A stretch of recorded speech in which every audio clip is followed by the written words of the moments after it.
Bueno, hola a todos. El propósito de este video fue pues continuar la investigación acerca de cómo eran los mercados antes de Jesús y también realizar unas conclusiones respecto a ello. Como fuente de nuestra investigación vamos a utilizar el texto de Jeremías Joaquim Jerusalén en tiempos de Jesús. Hola, soy Cristian Felipe Acosta y en este punto del video les voy a hablar de cómo podemos analizar el mercado de Jerusalén y de Israel desde un punto de vista demográfico, ya que este influía mucho en cómo se forjaba el mercado o la mano invisible en Jerusalén en épocas de Jesús.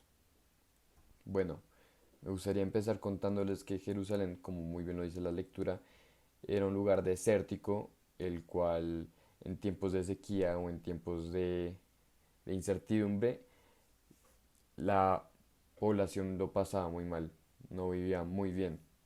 Eso muy bien lo dice también Joaquín Jeremías en su libro de Jesús en tiempos de Jerusalén en tiempos de Jesús. ¿Esto qué quiere decir? Bueno, la lectura nos habla de que en este mundo precapitalista era muy barbárico y a Jesús no le gustaba. Jesús criticaba mucho este mercado. ¿Por qué? Porque era barbárico, era hostil con las personas. Y trágicamente Jerusalén, como muy bien lo dice la Biblia en muchas ocasiones, era un lugar muy inestable. Ocurrían terremotos, habían sequías o de vez en cuando habían lloviznales que dañaban el trabajo de los agricultores de la región. Entonces, aquí vamos con esto, a que la lectura nos habla de que cómo este mercado que no tenía control alguno se volvía cada vez más impredecible, como la llegada de los romanos incluyó en la trata de esclavos como principal método de mercado. Está claro que el imperio romano ya usaba estas prácticas en todo su territorio, pero en Jerusalén se volvió algo, un ámbito principal. Complementando lo anterior dicho, me gustaría mencionar una cita de Jeremías Joaquín en su libro, el cual nos describe muy bien la situación económico-geográfica de la región. Este dice, el emplazamiento de Jerusalén constituía un gran obstáculo para la vida económica de la ciudad.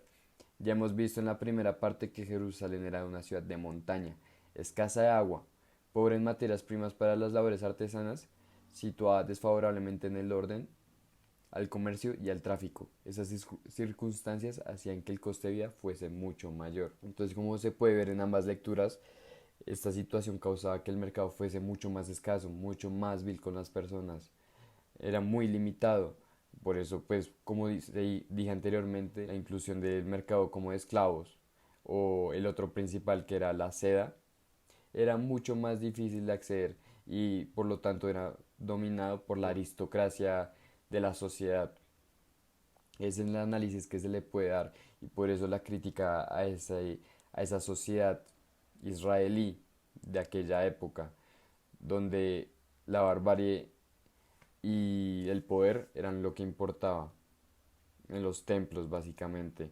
Y estos eran aspectos que Jesús criticaba más que todo en la sinagoga, como dice la lectura.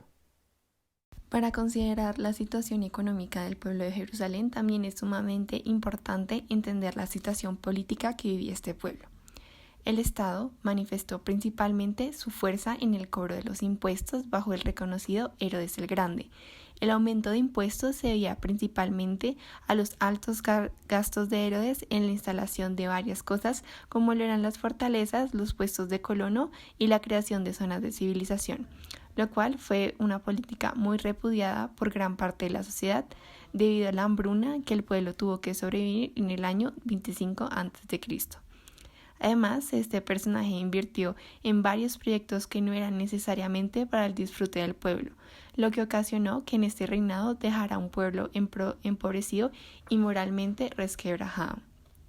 Además de esto, en Jerusalén existieron grandes casos de corrupción y expropiación de impuestos por varios ciudadanos, como lo es, por ejemplo, los casos de sobornos de los soldados romanos en Jerusalén. Si bien en el texto leído se hace una amplia crítica por parte de los religiosos hacia el mercado del momento, el texto de Jeremías Joaquim propone otra visión, ya que desde la religión y el culto se promovía mucho la beneficencia. La limosna desempeñaba un papel muy importante en la piedad judía. De hecho, hay una frase muy importante que dice, muchas limosnas, mucha paz. Es muy interesante también ver cómo los peregrinos piadosos practicaban la caridad durante sus viajes. Y si lo hacían en Jerusalén, esto debía ser particularmente meritorio, puesto que de principio a fin realizaron este tipo de prácticas piadosas. A su vez existía beneficencia pública y había ciertos puntos en los que se ayudaba a prescribir deudas. Un caso de esto es el año sabático, en el cual podían ser condonadas las deudas. Por otro lado está el diezmo de los pobres, el tercero y sexto de los años.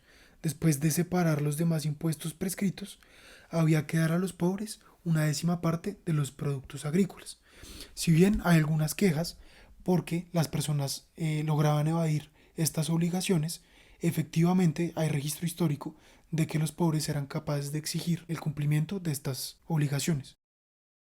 La globalización y como tal el endiosamiento del mercado no es algo que solamente ocurre en la modernidad, es algo que también se encuentra en varios pasajes de la Biblia y en la historia de Jerusalén.